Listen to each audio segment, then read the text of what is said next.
This is my talk on electronic weaponry.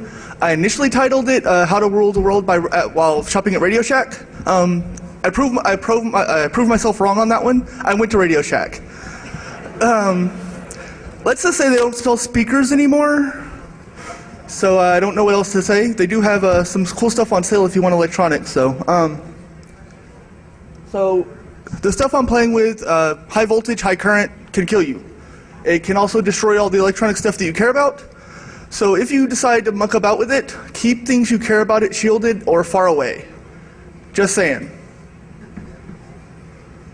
And also, FCC really doesn't like you broadcasting on frequencies that you're not licensed for, especially high power levels, like taking out cell phones, ambulances, airplanes. They tend to come to your house. And I think the minimum fine's about 10 grand, not to mention jail time. So, there you go. I'm not good at talking, so y'all are in for a ride. This is my 10th year at Defcon. Decided to give something back to y'all, so here I am. Who's here for the first year? Anybody? Good. We need more people. Yes, the Riviera is getting full, but we still need more people. So keep coming back. So I'm going to go over what EMP is. This is a pretty basic talk. I was looking mostly to judge interest. I mean, I can go into far deeper topics, but most people I know are programmers. So this is more aimed at people that don't have hardware knowledge, or are getting into hardware knowledge, or are wondering what all the hype is about EMP. There's also a thing called EFI or RFI, which is interference. It's more like a DOS attack.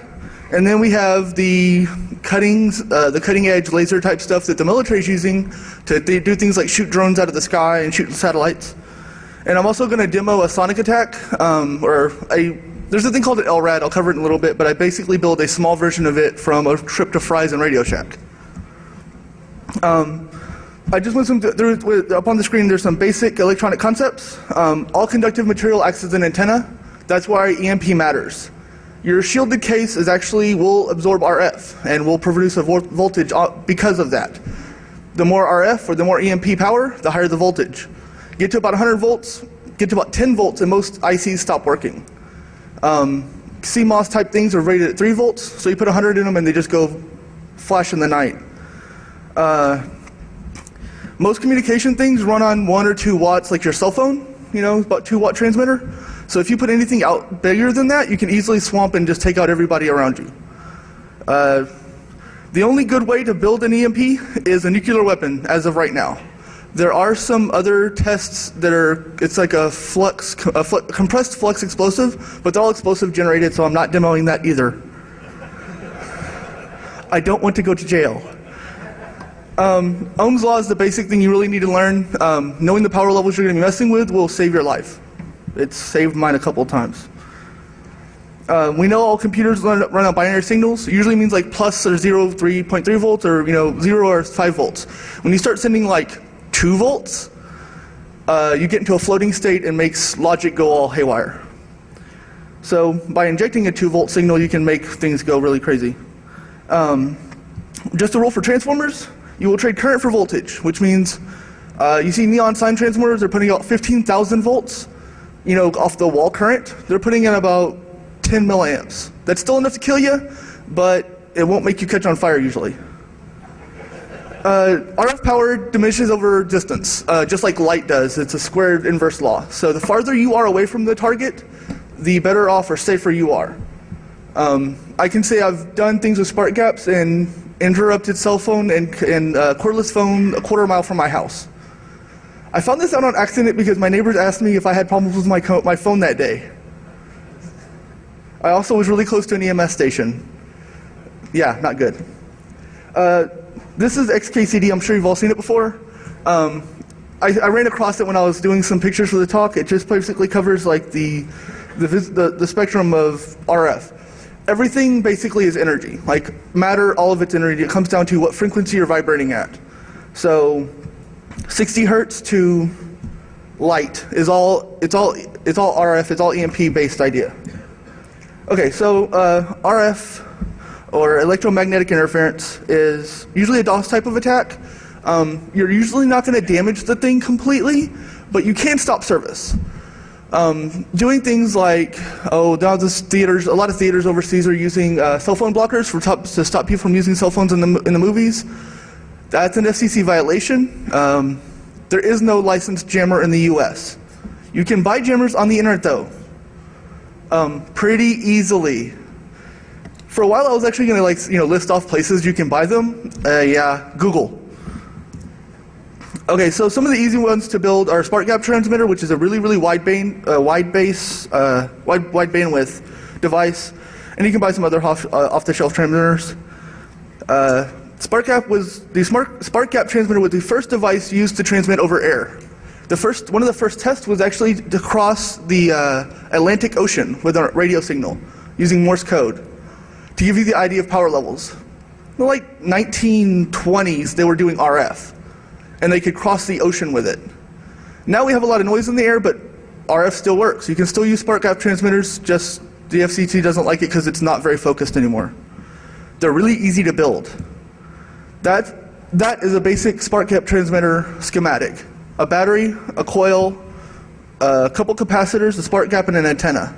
It'll put out RF like you will not believe. Not demoing that. Off-the-shelf transmitter, like I said, I thought about talking about, you can buy them.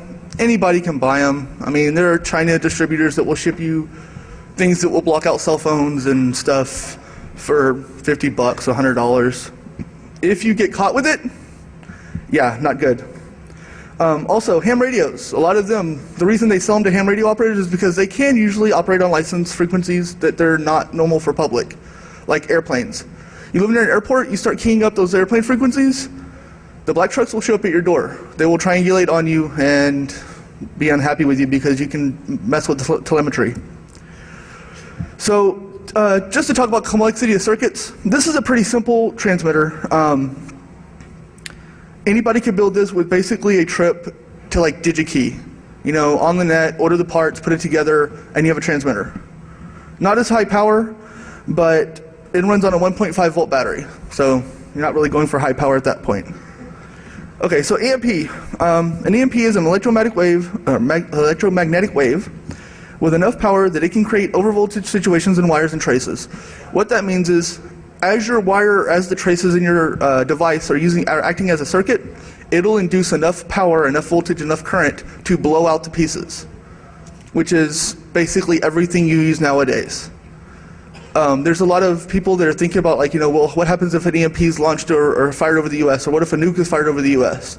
A nuclear bomb is horrid. A nuclear bomb detonated in air over the US is 10 times that. Because while a nuclear device would be very localized, like it would take out a city or two or something, EMP could take out a coast. And all of it would stop. Like all of your trucks, all of your cell phones, all of your everything. Luckily, they're kind of hard to do. So as I was saying, EMPs, long range, difficult task. All of them require either a large power grid, where you probably need to be noticed, or atomic nuclear weapons. A guy named Enrico Fermi was the first guy that came up with it. He was part of the initial atomic bomb testing, and he's the guy he's the reason that we have recorded stuff about those tests, because he's the person that pushed to get everything shielded. And that's the reason we still have some of that scientific data now. Even with it, we still had lost a lot. There are reports of EMP-type weapons being used that are non-nuclear. It's basically a government-only type thing. Popular Science actually did, or it was Popular Mechanics, one of the two, did a little article on it. It was like a blurb about, an EMP that was local, and it was still explosive generated, but it was smaller and it didn't use a nuke. There have been reports of it being used in Iraq, but nothing confirmed. It's called a explosively pumped flux compression generator. Basically, you charge up this big coil with a lot of power, and then you set off a bomb underneath it that makes it change from 1,000 coil wire, or 1,000 wrap coil to a 1 coil wire. So the magnetic flux just current goes up really fast. Like I said, another option is to use a low inductance capacitor bank charged into, or jumped into a single coil antenna. That'll also give you a low range EMP type effect. And I mean low range, I mean around me, not the room. Capacitors are heavy, not shipping them. Why do we care? Like I said before, I mean, how would you feel without your smartphone? I talked to a guy that recently had his his Apple branded phone die on him on the way to a new city that he'd never been to before. So he lost his cell phone, his GPS, all of his directions, all of his phone numbers, because we rely on them so much. And he was in a city that he knew no one. And he kind of wandered into a bad part of Houston. Luckily he got out without any scrapes, but it was still, it was very scary for him. How to protect from RFI and things like that. Basically good shielding, using spread spectrum frequency hopping will help you avoid it to a point unless somebody's just blasting out a lot. Better data correction, of course, will help you. But the best thing is just get away from it.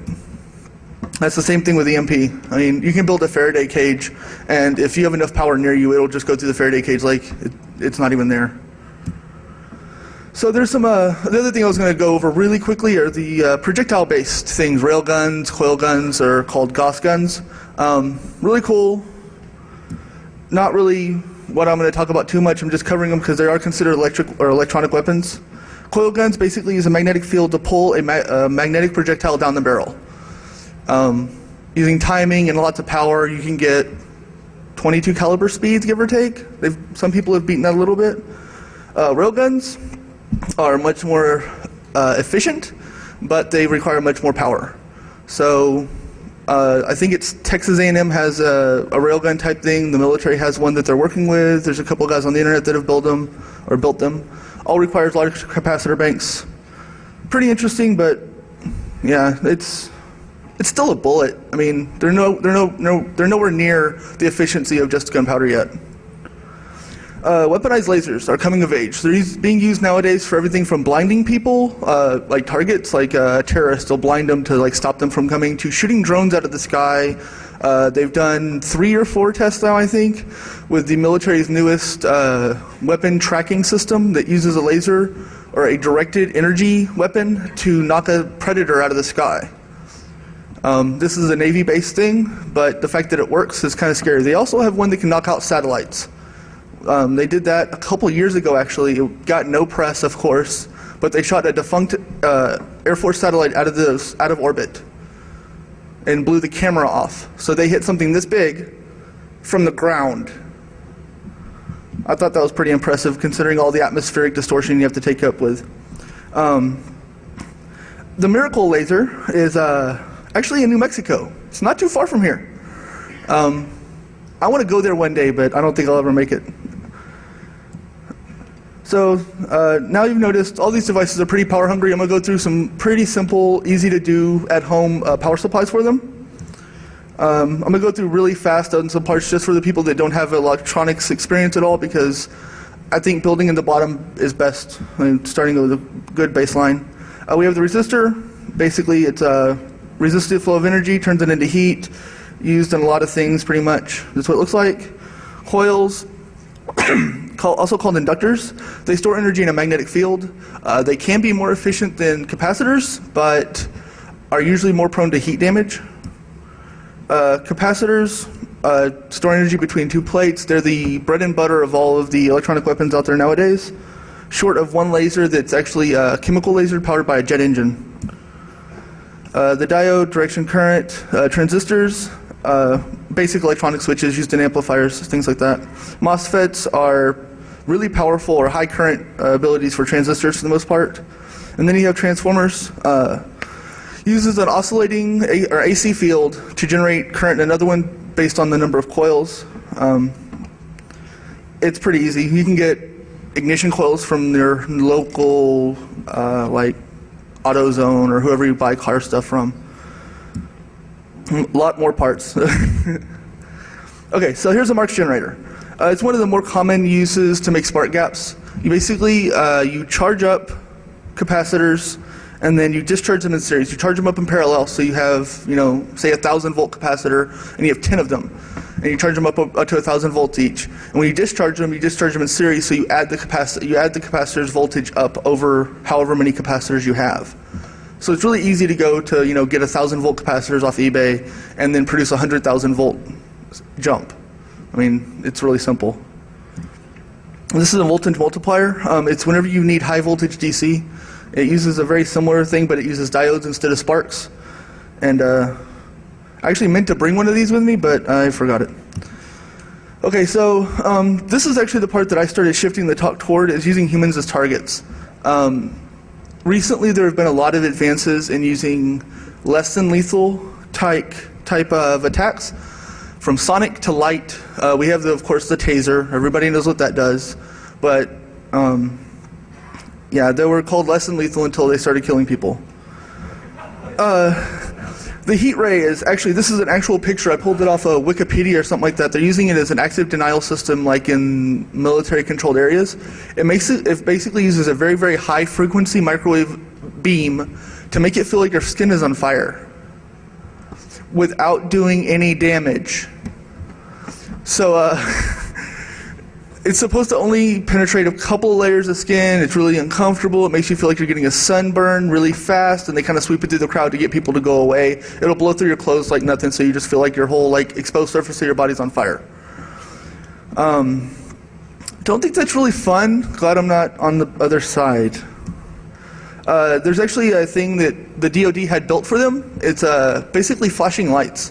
Everybody here, I'm sure, has been to a concert at one point in their life and had, the strobes going, and how disorienting whenever you have alternating strobes going off. They basically turn that into a weapon. They use really, really high brightness things, and it's about the size of a flashlight. And they're actually selling these to police and things like that also as a mode on their flashlight, where it blinks in a pseudo-random pattern to throw off your equilibrium, because you're basically blinded and you got this strobe going, and it just makes people sick and makes you really lose the will to fight. It was recreated by a lady named Lady Ada. She's Adafruit Industries.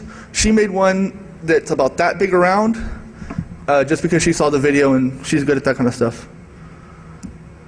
Then we get to the LRAD. Now these are currently being used. This is what I made a little mini demo of because I didn't want to deafen everybody in the front row. If there's a good response, I'll probably build a bigger one just to show that you can build it for under $30,000. But these have been used in New York. This is actually a picture of the New York Police Department's LRAD. They were used against some protesters in the Republican convention. They've been used against the Somali pirates. They're being used against people in Iraq and things like that. Think of being in the front row of the loudest rock concert you've ever had, but it's only you, because it's a beam-directed weapon. And it's really high frequency. So I have one of those, like I said, a little mini version of that to demo, and I'll show you what it sort of feels like. This is the schematic for what I'm using. Anybody that's in here has electronics experience? Built stuff before? Everybody knows what the 555 timer is, right? Okay. 555 timer is what I'm using to make a square wave. There are 100 different ways of doing this. You could use microcontrollers, you could use just a transistor, you could use anything. I picked the 555 timer because it's what I like, and I mess with it a lot. These are the actual ratings that I'm using to generate the frequencies that I'm fixing to let you all hear. If anybody has sensitive ears to high frequencies, I'll turn it off quickly so that, well, my roommate doesn't kill me. These are all the parts. I'm going to put these up on the Defcon website. They didn't get done in time for the CD, so they'll all be up there if you want to build them. I kind of had to muck with the actual ratings to get it to work the way I wanted it to do. Building tips: use a proto board. Don't solder first. It'll drive you insane because you'll be chasing down something retarded. But basically, this is to build. I used a DC filtering cap because it makes the speaker not burn out as quickly. I used a pretty big one. To give you an idea how big this circuit is, that's it. That's it. It's 155 timer, couple resistors, couple capacitors, a breadboard, 2 9-volt batteries, and some speakers I found at Fry's that have a flat frequencies response up to 30,000 hertz. So that's why I picked those. Okay, so now you have one thing you can really annoy the neighborhood dogs or whatever you want to do. I think I blew through this talk a lot faster than I expected it to, so yeah, so I need to slow down a little bit. Here, I want to let y'all hear what this talk's like, or what it sounds like. Can anybody hear that? So it starts at about this frequency, and it goes, So if you had this kind of sound at like airplane decibels is what the LRAD does. How long would you hang around? I mean, if something's doing like this at, you know, at the volume that they're talking about, 160 decibels is like the loudest rock concert or an airplane. So that's what that is. I've been messing with this stuff for a while, so I really enjoy, thanks to everybody. And yeah, make up questions. So I'm going to be going to the room, the QA room soon, because it turns out that they really rather you do that instead. This is my first time talking, so I went through this way too fast. So, thanks.